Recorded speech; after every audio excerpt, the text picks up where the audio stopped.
Hello guys, এই যে আমি আনারস খাচ্ছি ইফতার করার পরে, একটু রেস্ট নেওয়ার পরে যে আনারস খাচ্ছি। আনারস কিন্তু অনেক পুষ্টি, সারাদিন রোজা রাখার পরে পুষ্টি চাহিদা থাকে, তার জন্য আনারসটা অনেক কাজ আসে।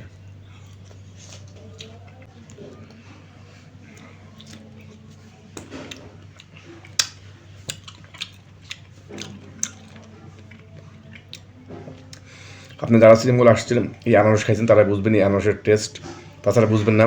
ছোটো ছোটো আনারস কিন্তু অনেক টেস্ট, অনেক রসালো।